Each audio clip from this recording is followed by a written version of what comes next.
Welcome into Husker Max today, March 17th, 2025. Yes, that means it is a happy St. Patrick's Day. I threw on my green. I don't think Nick Handley next to me took any green with him to Los Angeles for the week. Nothing but scarlet and cream. That's all he's got with him in LA for an extended West Coast trip, LA trip predominantly. For Nebraska baseball. We'll get into all of that. Brackets are revealed for the NCAA men's and women's basketball tournaments. We'll take a peek at those. We just learned minutes ago that Nebraska men's basketball officially headed to the Crown in Las Vegas. We will look at that. But first, Nick, it's early for you, and you're getting adjusted to the time right as we are all getting adjusted to daylight saving time. Yeah, and this is not an Irish car bomb either. This is coffee. This is that's what's happening with the green beer. Yeah. Hey, you know what? You were right though about my wardrobe. So you're trying to pack for 11 days, and now Nebraska's been kind enough to put me on what we call the laundry loop. You get your little tag, your little loop tag, and then so I did have the ability. I only have myself to blame on this. That I realized, I think it was yesterday. We went out to dinner, and a lot of people here in SoCal were celebrating St. Patrick's Day, and so there was a lot of folks wearing green, a lot of green beer flowing all over the places that we were walking by, and that's when it dawned on me, I did not wear it. I mean, we have an off day today too, and I did not bring anything that's green, and I'm like 60% Irish, so it's just kind of sacrilegious right now for me. So I might just stay in my hotel all day and just pretend that I was out and about, but. Yeah, very early. I was telling you before we went on the air, I don't think I'm used to the time change yet. And it's we're out having dinner at like 7:30 and feel like it's 10 or 11. I've been in bed before 10 every night. I'm by myself on the road. You know, you think, hey, all right, you're in LA for the first time, and I'm tired. 9 o'clock hits. Yeah, it's late. We've been struggle busting with a 4-year-old here for the last week on the old daylight saving time spring forward, and let me tell you, this last Friday was the Mondayest of Fridays. It took forever to get through that day, but here we are back on a Monday of Mondays, and let's start. We'll get to baseball. Because for me, that's not a very fun conversation at the moment. Fun conversation is where the basketball teams are headed, and for the women, they are a 10 seed off to Fort Worth, where TCU is the host, but Nebraska taking on Louisville. It's the Danny Busboom Kelly Bowl. It to start out the women's NCAA tournament run. It is the 17th March Madness selection for Nebraska women's basketball in program history, and it's the third in the last 4 years.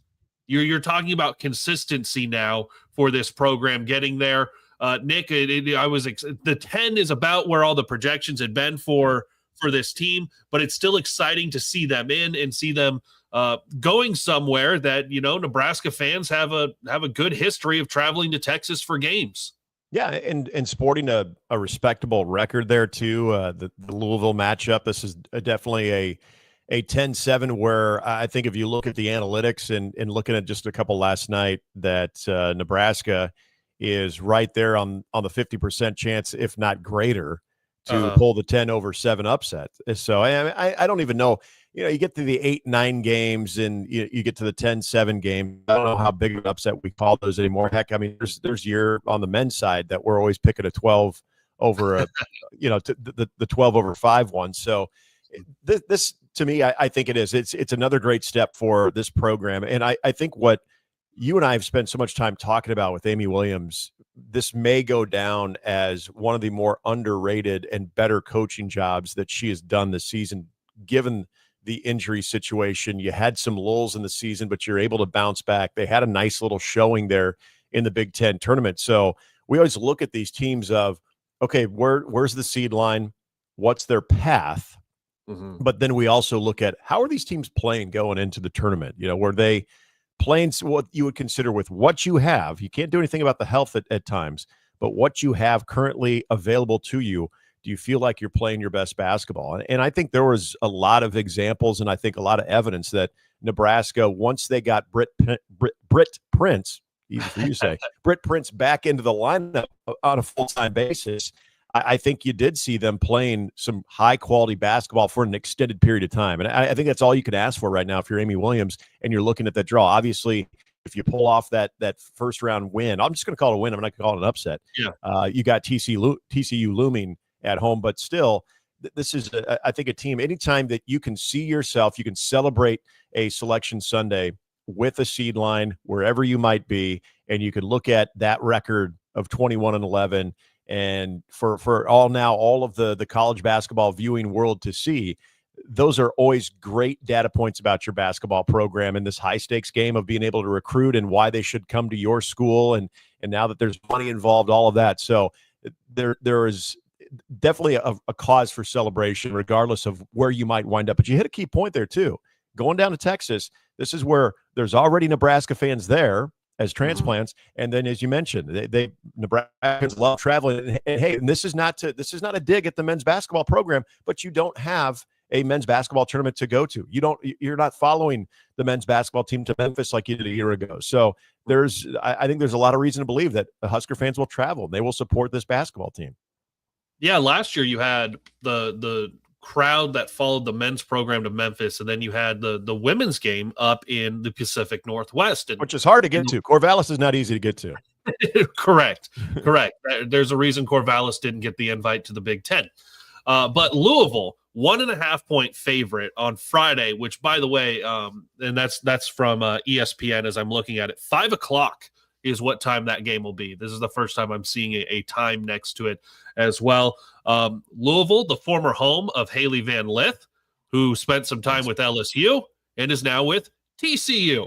Mm-hmm. So that's one of the premier players in the country. You know, when you talk about some of those players who carry some of the headlines, Haley Van Lith is one of those. So the Huskers have a chance to potentially take on a really, really good guard in the second round if they were to get there. But you're right, as we've talked about, this is one of the best coaching jobs that we have seen from Amy Williams to get into this field and get a decent matchup with it. It's a good ACC team out of Louisville. I do find it astounding, though, Nick, if you look at last year's NCAA tournament pairings and this year, somebody on that committee has to look at Nebraska and say, what's an intriguing matchup based on an administrative change or a coaching change? Because we know that happened last year.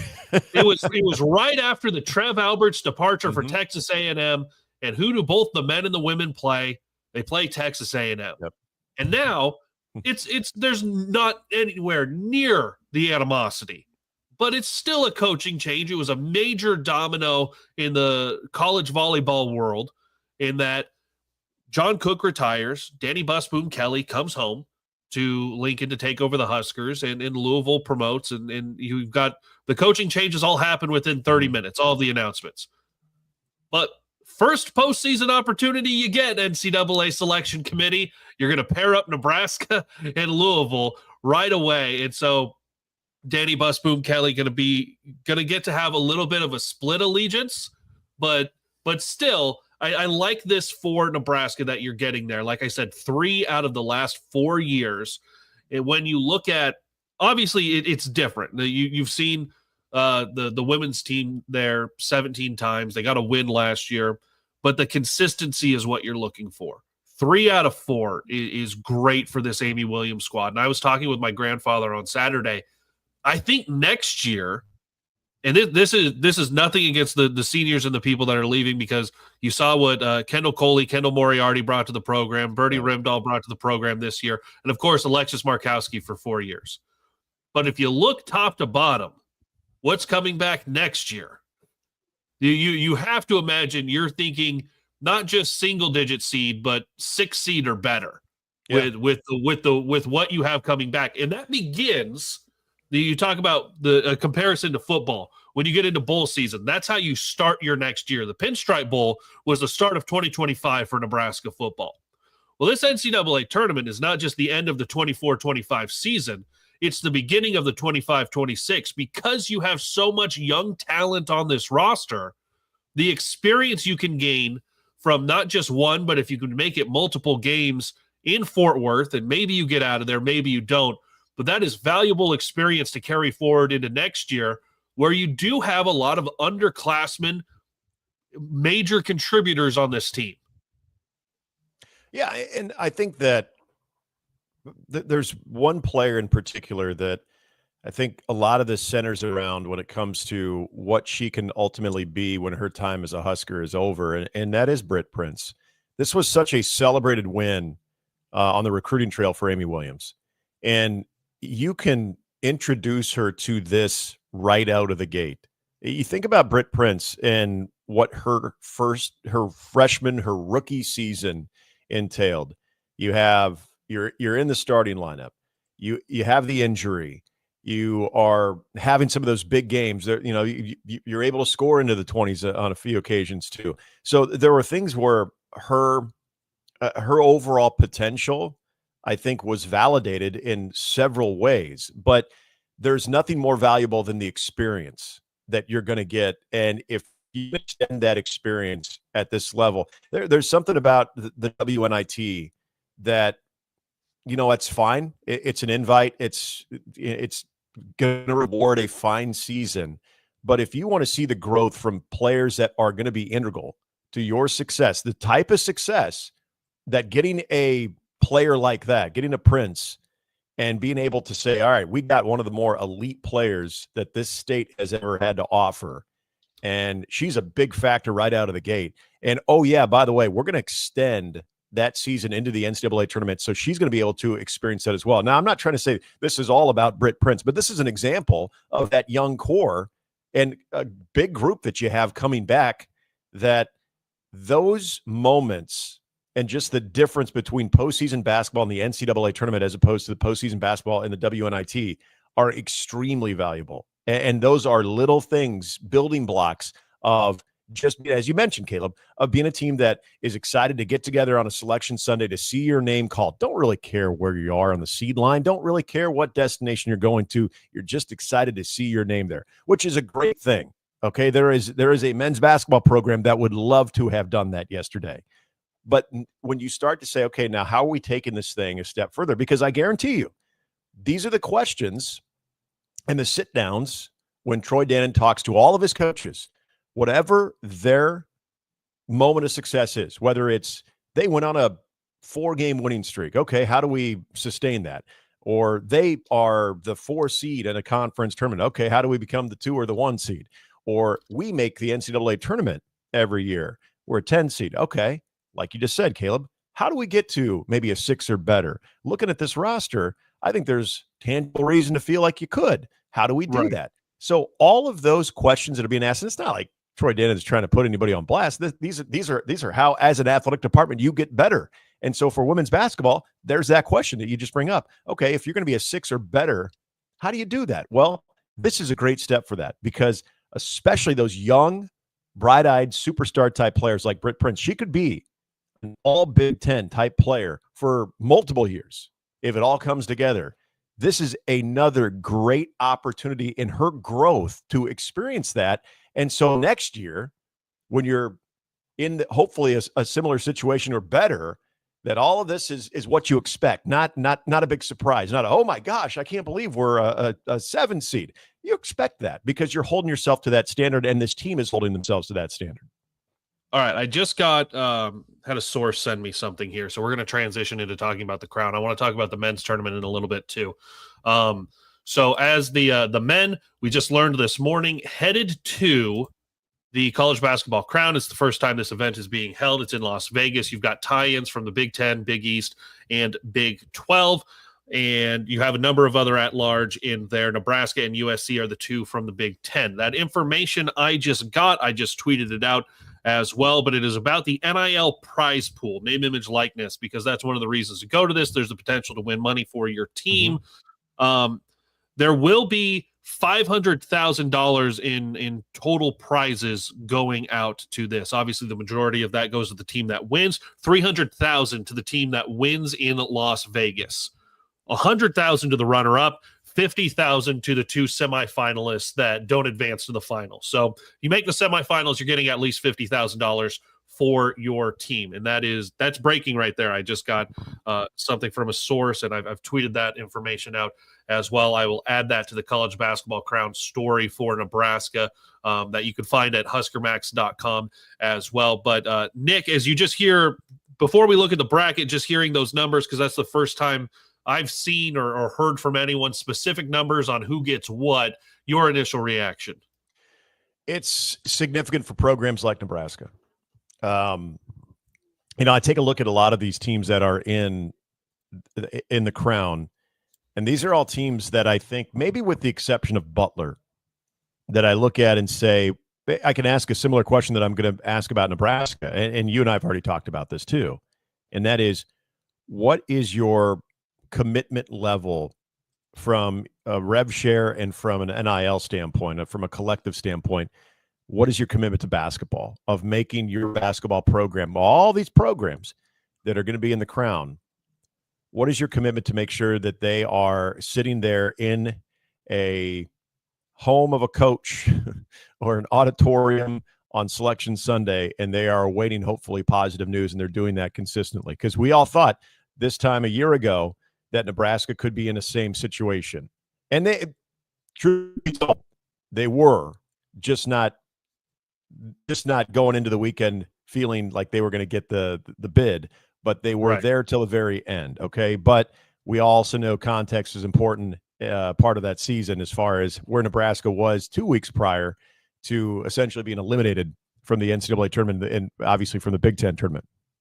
But I think USC is a fascinating case as well. USC, there are resources, there's LA dollars. That's where I'm at right now. Yeah. And there is all kinds of alum around that you would think would be very proud USC donors because of that athletic department. But a lot of that, as we know, goes into football.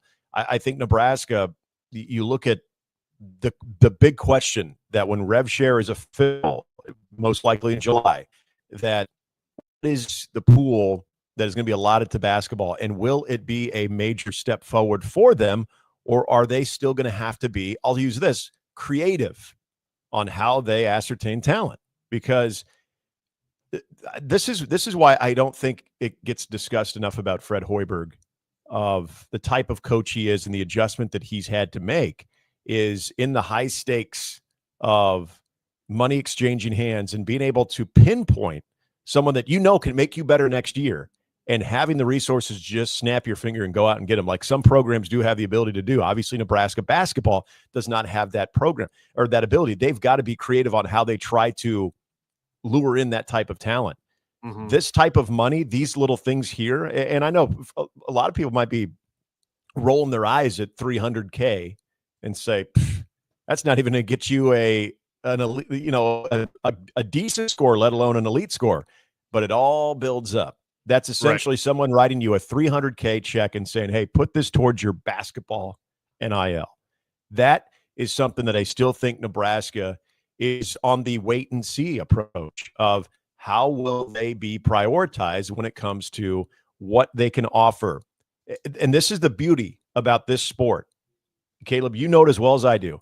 You can find one guy on top of what you currently have that could be into that elite scoring category, and that can dramatically change you. I wouldn't even consider Rink Mast an elite scorer, but he's a scorer. And if he's healthy this year, what that does to this team, with a lot of guys coming back next year, you would think, okay, find that elite score. So again, you win that type of money, that helps. That is essentially someone just handing you over a $300K NIL donation and just saying, I want this earmarked for basketball, as opposed to, hey, just put this in the athletic fund. And, if you want to get yourself a wide receiver, go for it. If you want to get yourself a outside hitter, go for that as well.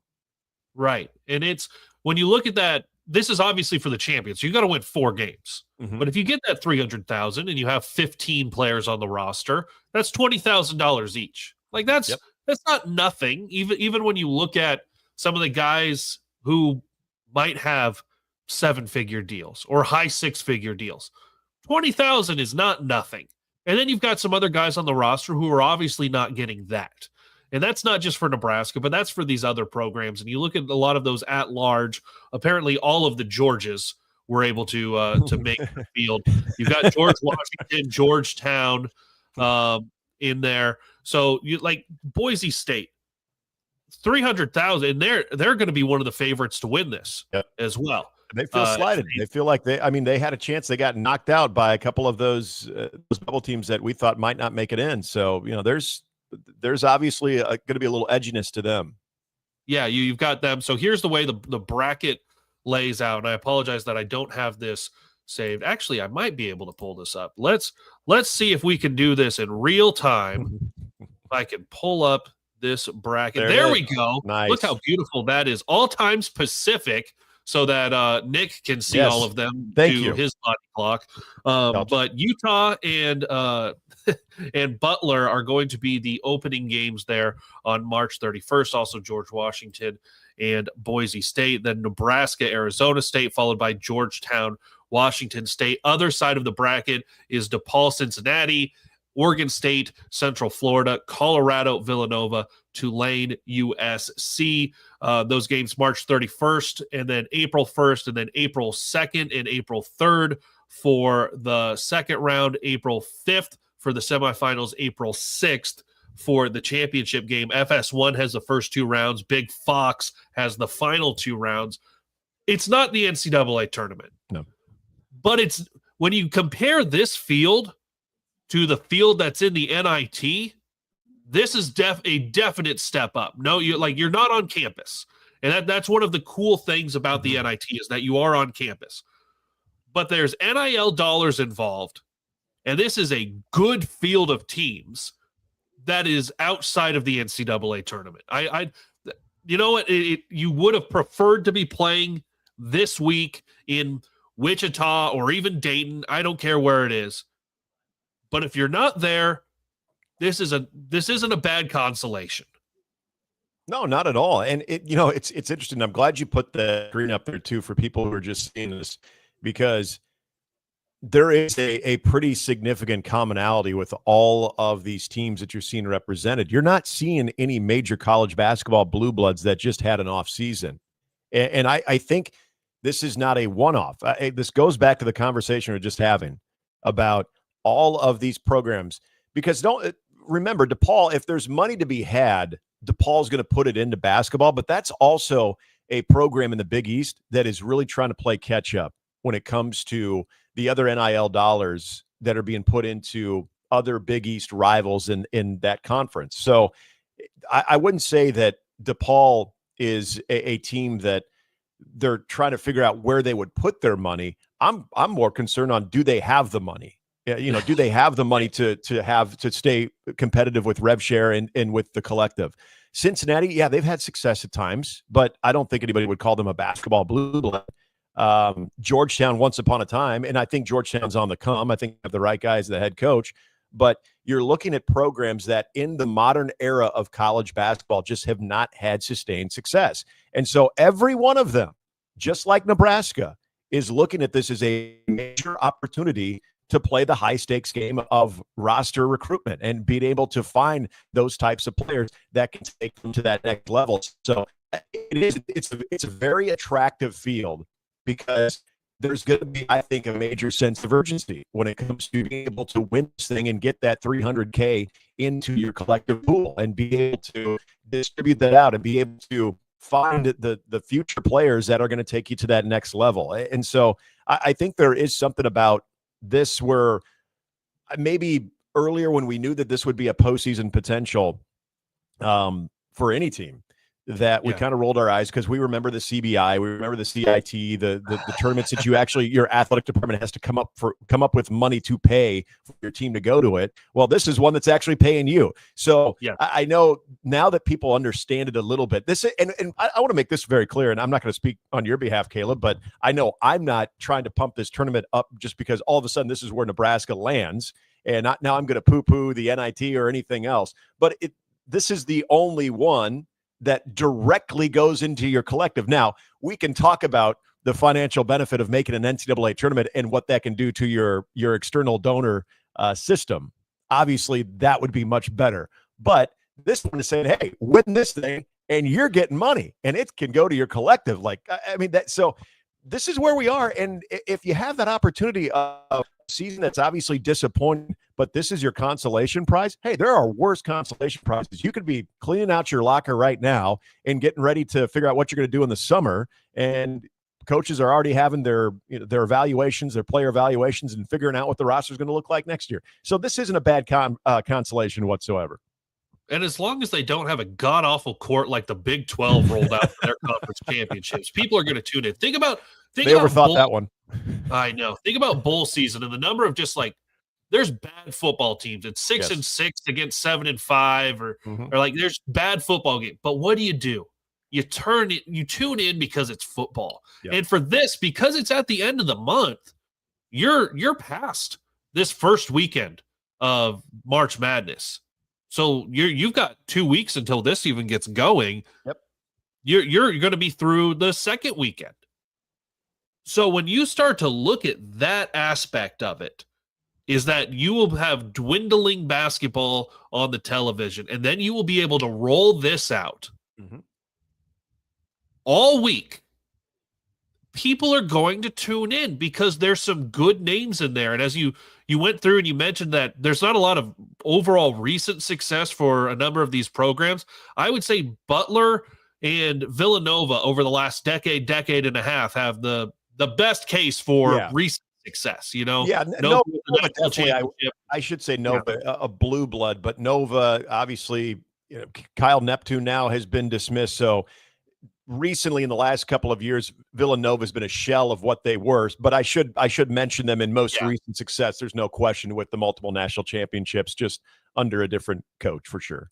Right. Yeah. But it's a program that didn't turn their nose up at this, and we know that there are multiple programs who did. There are multiple programs who said we're not playing in that, and you got to think about West Virginia, who should have been in the NCAA tournament. Right. Absolutely should have. That is a shame of all shames that West Virginia is not in and North Carolina is. Now, if you would have gone through and put in Boise or Indiana or even Ohio State and West Virginia's out, you just go, that's tough. But for North Carolina to be in. So West Virginia, they're one of the teams that turned this down. Penn State turns it down, and there's obviously Indiana wasn't going to play any postseason stuff. You don't see Ohio State, but it is an opportunity for Nebraska here against an Arizona State team out of the Big 12 now. And then you've got Big East, Pac-12 represented before you can potentially get into the semifinal. Good chance to make some money for your program. Now, let's take a quick look at the men's tournament, Nick, since we are talking about that and just how terrible, and it's not even something against North Carolina itself, but for your AD to be the chairman of the selection committee and that to be the last team in, and there to be no real reason for them to get in other than you're friends with everyone on the committee and you're all sitting there, and I get it, it's human nature. But North Carolina last team in. Your one seeds Auburn, Duke, Houston, and Florida. Some places of note for me, that Houston game in Wichita because they are hosting outright 16 seed SIUE. Speaking of outright seeds and not playing in Dayton, Omaha had to wait all the way to be the last team named, and they get St. John's, who just beat Creighton in the Big East championship game. Kansas and Arkansas also there. How's about that group of coaches that is down there for that pod? Yeah, that's a monster, absolute monster side of it. And you think about it, when that side of the bracket was announced, the Wichita Chamber of Commerce had to be dancing a jig. My gosh, the economic boom that you are going to have with that field alone, and seeing what types of teams are going to be there, and the top fan bases too, and the travel and everything. I think that is huge. You mentioned Creighton, by the way. That draw that they got, holy smokes, Louisville. That might be one of the best 8-9 matchups that I think we have had a chance to see in a very, very long time, given the way that those two teams have played in stretches of this season, and Creighton going all the way to the Big East championship game and losing to an absolute red-hot St. John's team. Yeah, Omaha, I love what Chris Crutchfield has done. I love that they have had the season that they've had, both regular season and tournament champions. That is a brutal draw for them. But you get Creighton falling short to one of the hottest teams in America right now in St. John's, and one of the greatest turnarounds that we've seen under Rick Pitino, but also Louisville. We all got a chance to watch them and Chucky Hepburn and the way that they played all the way to the ACC championship game too. Like, there is that 8-9, whoever wins that, Auburn has got to be concerned, because those are two teams that are more than capable of not only playing in the second weekend, but possibly getting to the Elite Eight. So that 8-9 matchup was a monster of a matchup. But yes, real quickly, I want to bring up the North Carolina thing. Yeah. And this goes back to, if you remember when the Yahoo Sports report came out about the FBI and the Adidas scandal.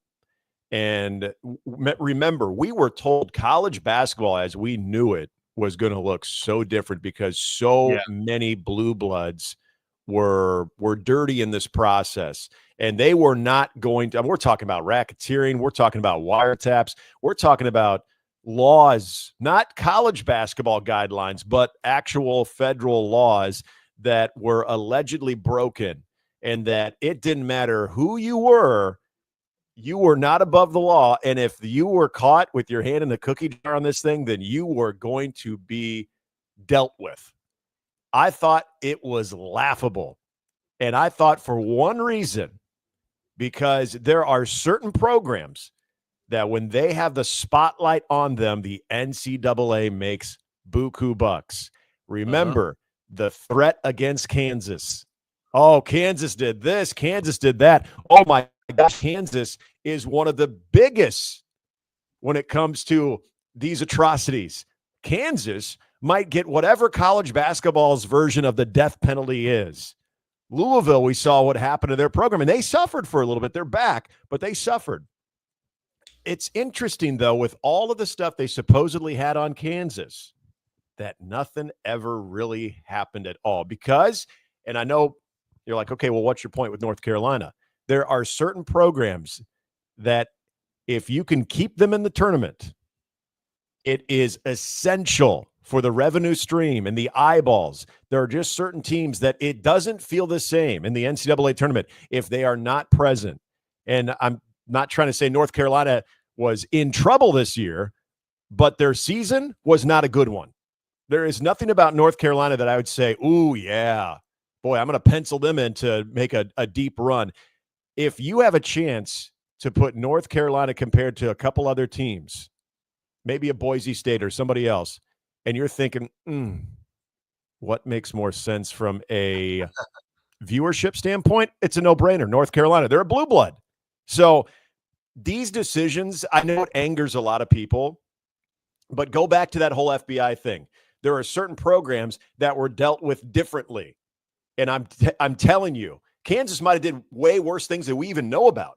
But they weren't going to get banned from the postseason, because that's not good business for the NCAA. Just like North Carolina, if you have an avenue and could possibly nudge them in, you probably should do it, because that makes good business sense for the NCAA. And isn't that what college athletics is right now? Well, and that's the exact reason, as you look at all of the conversations around expansion of the NCAA tournament, that's who's going to get in. You're not going to get more of the Boise States in. You're not going to get more of these other programs that feel just as deserving, though they didn't play in a power conference and lose a bunch of games. Right. I get it. For Nebraska, you lost a bunch of games and you finished outside of the bubble. And there was a chance that, say, 2 more wins and Nebraska's probably in, comparing that resume with North Carolina. Right. So that's where you're at.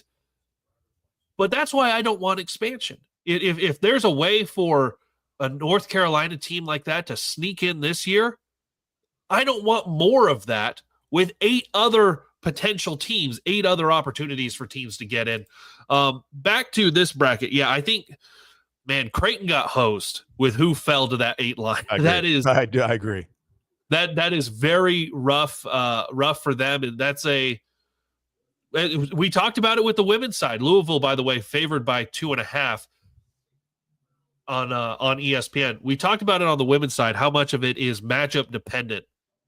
That's a rough one to get out the gate, and then to potentially have Auburn waiting for you in the second round. That South region as a whole, and I want to go through and make our picks on Thursday. So we'll have a couple of days. We'll get through the play-ins, and it'll be the full madness is beginning on Thursday. But that South region, when it was getting announced first, is freaking loaded, Nick, because you don't have just Auburn, Louisville, Creighton right there. Michigan, UC San Diego, Texas A&M, who's stupid athletic. Yale has a potential to do a little Cinderella dancing. Yep. There's a 13 there.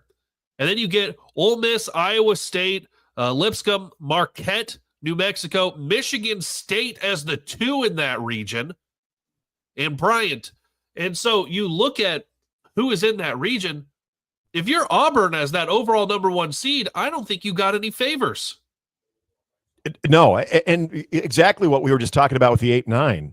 I mean, that second matchup, assuming Auburn gets through and out of that play-in 16 seed game, which I'll go ahead and make a bold prediction that they do. I depending on how that, I don't even know to me if it matters who wins out of Louisville Creighton. That is going to be a tough selection for me because you're looking at two teams that most people have picked as dark horses to, if there is a low seed to knock on the door of making the Final Four, it's between Louisville and Creighton, and they just so happen to be playing each other. It's not like, oh, one's a 9 on this in this region and one's a 9 on the other region. So that one's difficult. Look at the way Michigan's playing right now. It's so there is a lot of jumbling of this side of the bracket that could take place. You mentioned the athleticism. I was watching Yale play just the other night in their conference tournament, and weird, they make a lot of threes, but they also do have some athleticism too. So it's a fun side of it. And then I was talking about the Wichita side of this too, and seeing certain programs that are in there. I mean, I look at another team that seems to be sort of lying in the weeds right now. I don't know if they're getting talked about as much as I think they should be, but Iowa State, and a program that we've seen it here in Omaha. I'm not here in Omaha, but when I'm in Omaha, we saw it in Omaha, the way that Iowa State and that fan base travels. People, when they go to the Big 12 tournament and they go to Kansas City and they see the amount of maroon and gold out there too. This is another fan base that feels really good about this basketball program and what they can do. So I look at a lot of the different teams in here, and you can make compelling cases about them. Now, there are some teams that, even Michigan State, I know the whole, you can't ever count out a Tom Izzo team. And this is a much better Michigan State team than we've seen in the last handful of years. But I look at between Michigan State being on that side of it, but Michigan as well, I would fear Michigan right now more than I would even Michigan State. There are just really interesting cases to be made for probably 7 or 8 teams in that region alone. And the number 1 seed is probably not getting as much conversation as the teams that it eventually could be up against. Right. Elsewhere, looking at things of interest, Drake draws Missouri. Mm-hmm. So that's an interesting one because of the bordering states, and they're just headed to Wichita. So that's not a very long drive. And when you have, for the folks in Des Moines, they are passionate. Yeah, they are passionate about their program. Not to say that the Mizzou fans aren't, but that is an easy drive to go pack Wichita. Wichita got a good draw of teams as well. Elsewhere, you've got Gonzaga as an 8 seed and potentially a second round matchup with Houston, and Gonzaga has made a whole bunch of Sweet 16s, so there's something to potentially run in there for Big Ten teams because we haven't quite run those down. You have got Michigan, UC San Diego, Michigan State taking on Bryant. Those are in the South region. In the West region, Maryland gets Grand Canyon, and then you move on to the Midwest, where Purdue gets High Point. Illinois will take on the winner of one of the play-in games, and I don't have that pulled up in front of me as I go through ESPN, which is apparently harder to navigate than I thought it would be. Wisconsin against Montana, Oregon against Liberty in the East, and I think there's a Big Ten team in one of the play-in games as well. Yeah, and the other, there's some other teams that I'm kind of keeping my eye on as far as what their draw was too, and as far as the higher seeds go. Now we did bring up. I think if you're going back to the Wichita part of it, you were hoping that maybe you could get Arkansas and Kansas in your own backyard. That didn't happen. I know at one point that was projected to potentially happen. Then I also saw a projection that would have been pretty funny for 2 years straight that Trev Alberts would have the day of awkwardness that his Texas A&M Aggies could be pitted with Omaha, but they fell a little bit in the seed line. The other team that kind of intrigues me, and we'll see them on Thursday too, from a higher seed standpoint, is what truly is the ceiling for Tennessee. I mean, the SEC has been so loaded, and what they have been able to produce as far as the depth that we typically see in, I would say, the Big 12 and even at times in the Big 10.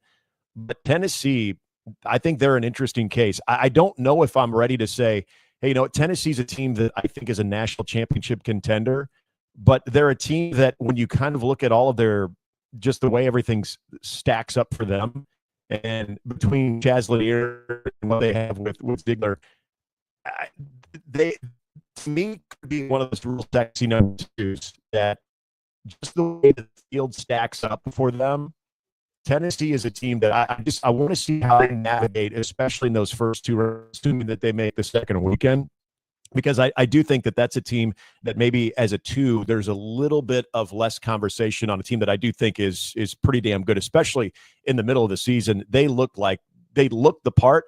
I just feel like there's been maybe less talk about them. I was hoping when it got to Tennessee as the two, and you could tell that Omaha had moved off of the 16 line. Yeah. I kind of wanted the Omaha-Tennessee matchup just so we could get a full week of, well, we're from Nebraska, but we're not going to cancel our Tennessee game. I just thought it would have been brilliant for the memes. It would have been brilliant for the jokes all week. I see what you see. It all comes back to football, doesn't it? It all comes back right there. It does. Okay, on Thursday we will make our complete picks. Go through. Obviously, we won't go through game by game, but we'll go through and make our picks on Thursday. If you had to pick a champion today, just from looking at the bracket, looking at the paths, who would you pick as that first reaction Monday morning going to win it all? I love the way Houston's playing right now. I truly do. And the 2-1 seeds that I really like right now, and assuming that Flag is playing, and we know that he was a long shot to play there in the ACC tournament. I still think the most talented teams right now are Duke, and I would say Houston.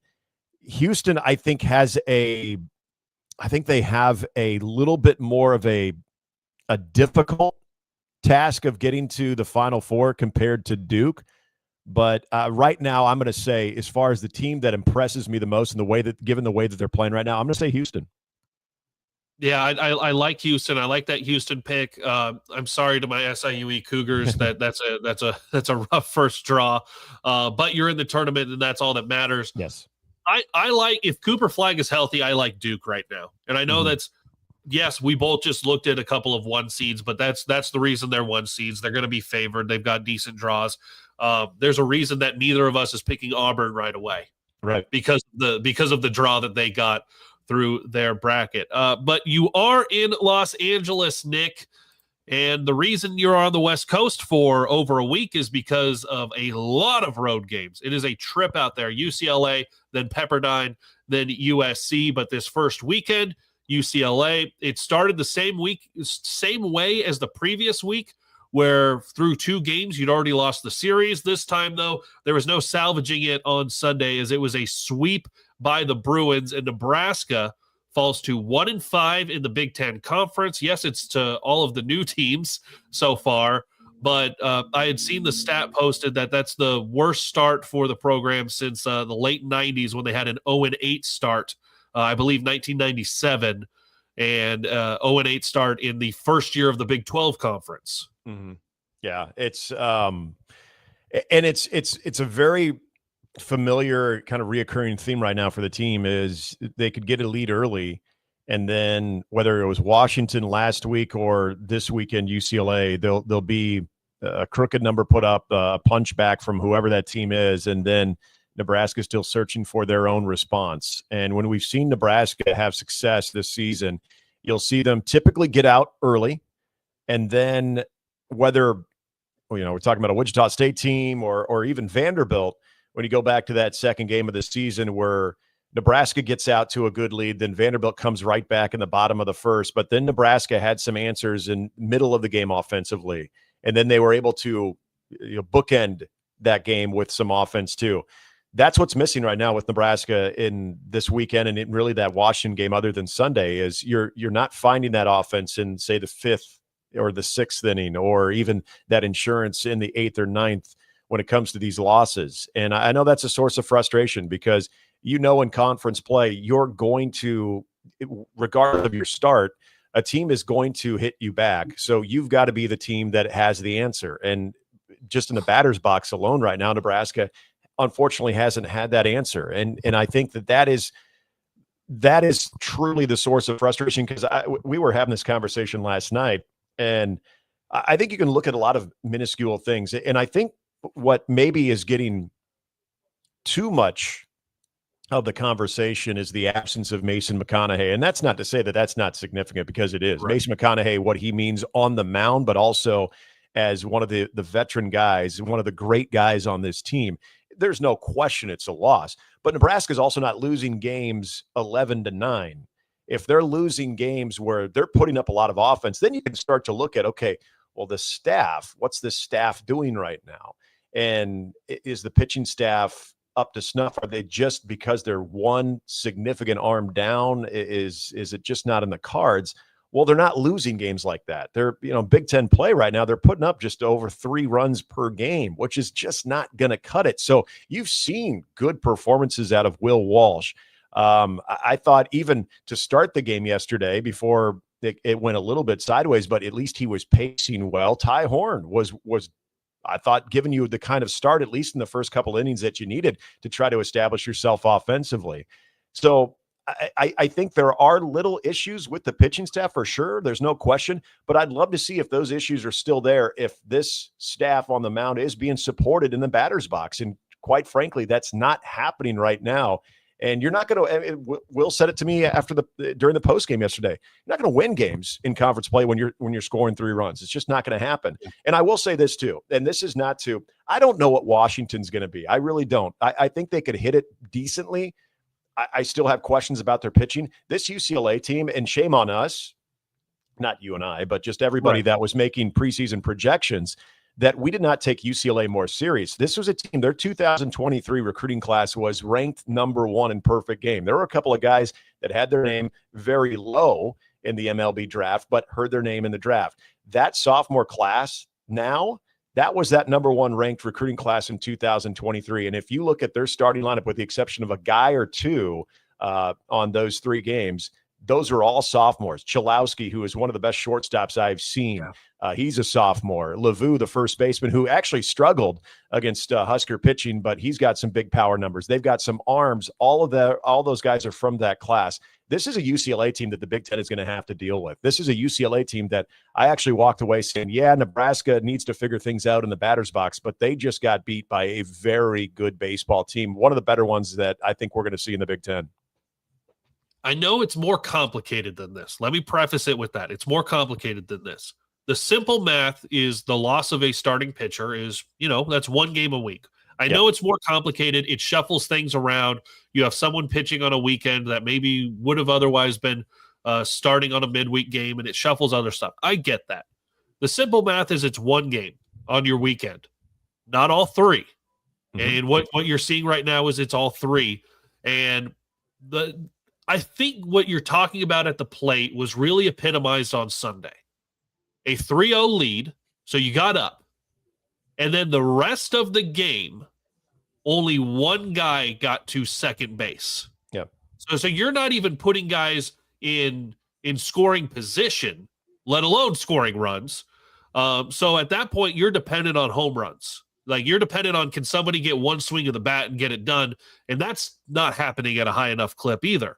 So when you start to add in that you're not getting base runners, you're not getting anyone into scoring position, and then you're not getting those hits, that's really tough to score runs. And at that point, it doesn't matter who you have on the hill, because you're just not going to win enough games when you don't get more than one guy to second base over the last 6 innings. Well, and you know what was impressive about UCLA is a lot of the damage up until yesterday was done at the bottom of their lineup. I remember going into yesterday's game, and their 8-9 hitters that were in the starting lineup for yesterday's game, I compared to our 8-9 hitters as far as just their overall run production, what they drove in. It was 31-7.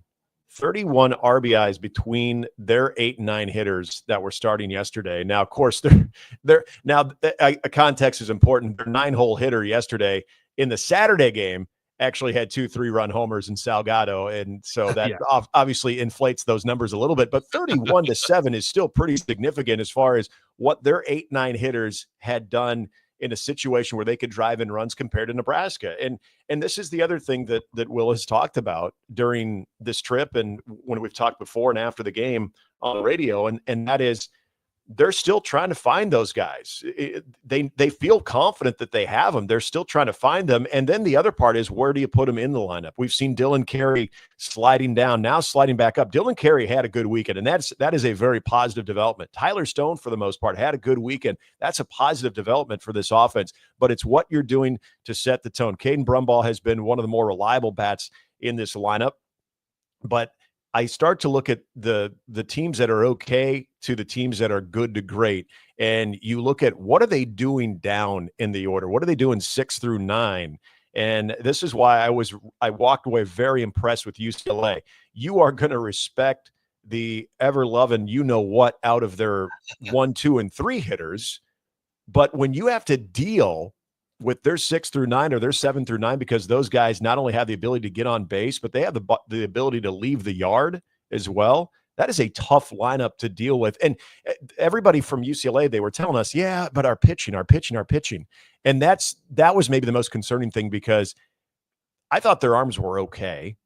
It wasn't anything overwhelming. I think Nebraska's actually not only faced, but hit better pitching collectively.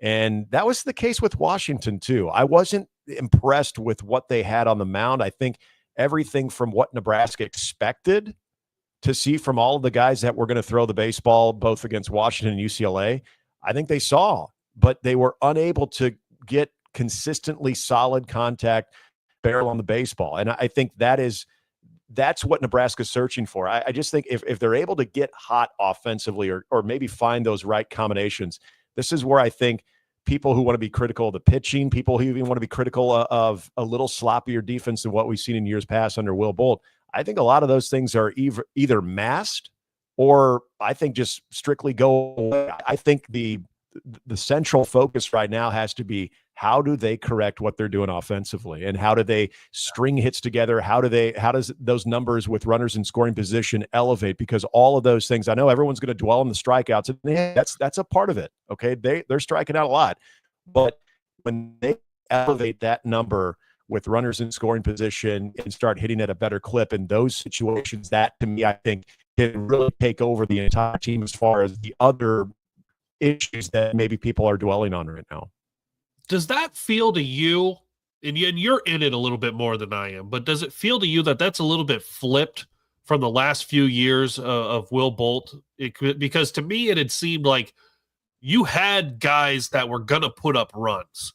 You had some just stud home run hitters a couple of years ago. Obviously, you saw the way the team was able to put up runs last year in spurts, but it always seemed like it came down to the pitching just wasn't able to hold on at the end. Mm-hmm. Now it seems like the pitching is doing enough. You're going to give up some runs, but there's just not enough of a gap that you're able to build with your offense. You're not able to stay in games because of the offense, instead of it being the bullpen like you saw the last couple of years. Yeah, I actually think that's fair, because I think what Nebraska had last year on the mound was maybe a little more surprising going into the season Brett Sears, I don't know if everybody thought he was going to be a first-team all Big Ten type of guy. Brett Sears was outstanding. Mason McConaughey all of a sudden came on the scene once he started locking down the weekend opportunities, especially on the Saturday spot. That was, I still think, maybe a bit of surprise, maybe not to Rob Childress because that's what he does. But Right. I think to a lot of people that maybe even follow the program closely, you didn't necessarily count on that. And so, sure, you look at the offensive numbers a year ago compared to where they are now, and I mean, it is night and day. But yeah, I think going even back to certain years, this was funny because we were actually doing this. My first year doing Nebraska baseballs in 2016.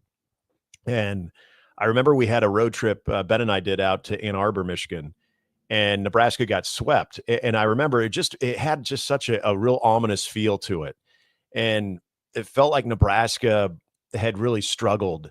And you were wondering, okay, how do they rebound from this one? And they ended up finishing second in the Big Ten that year. But I went back and I looked at what was their record going into it, and it was a lot better than what I anticipated. There was a lot of things you're talking about. The pitching wasn't nearly as solid, but they had some guys that could slug a little bit. And then I compared. There was a lot of conversation about 2022 compared to what I thought was a pretty rough year in 2018. And we were looking at numbers offensively, the batting average difference between what this team is doing right now in, struggling at the plate compared to what that 2018 team was doing. It blew my mind that 2018 team actually hit 281. So again, to your point, I think in some of those previous years' struggles, it has been the pitching. Now, I didn't look at the ERA in 2018, but I guarantee you it was probably well north of 5.5 or 6. Yeah. And, so to your point, okay, that's where maybe what was on the mound was a little bit more challenging than what you had at the plate. So that can be a good thing, though, Kaleb, because if this offense, because you know how cyclical it can be just within a season where you're as a team slumping. There's the part of you that if your glass is half full, you can hit your way out of it. And then there's the glass half empty that, well, this is just who they are. I still think that they can hit their way out of it. And as long as the pitching just holds the fort down for the time being, if that thing can pop, there's still some time. That runway's getting shorter. There's no question. We're a third of a way through the season right now. So it's not like, you got an entire year. But from that standpoint, if they can just get a little bit more consistent offensively, I think even with the loss of Mason McConaughey, there's been value, especially some young arms out of the bullpen. I've liked what I've seen from Will Walsh being able to set the tone. Even Ty Horn has given you some solid moments. Jackson was fine until he gives up the solo home run, and then it went a little bit sideways, but that doesn't happen until the fourth or fifth inning yesterday too. So, there's those things right now that you just say, all right, well, let's wait and see if this offense can get going. If you can look at 4 guys in the lineup, maybe 5, but 4 guys in the lineup consistently hitting the ball, that could be such a lift compared to 1 or even 2 guys that what you're kind of seeing right now. 5.7 was that ERA in 2018. Yeah.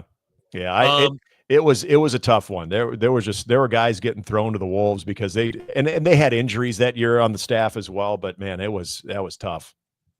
You compare that to this year's team with a current ERA of 5.08.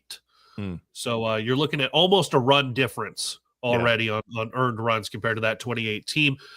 Nebraska sitting at 7-11 overall, 1-5 in the Big Ten Conference. That puts them at second to last in the league for the Big Ten standings. Oregon and UCLA out in front at 5-1 in the league. They've also got 2 of the best overall records, 17-4, 16-4. The best overall record, though, actually in the Big Ten Conference, a team that's won 8 of their last 10. It's 17-2 Purdue. Yeah. How about that? Up there right now, but a lot of Big Ten games to go.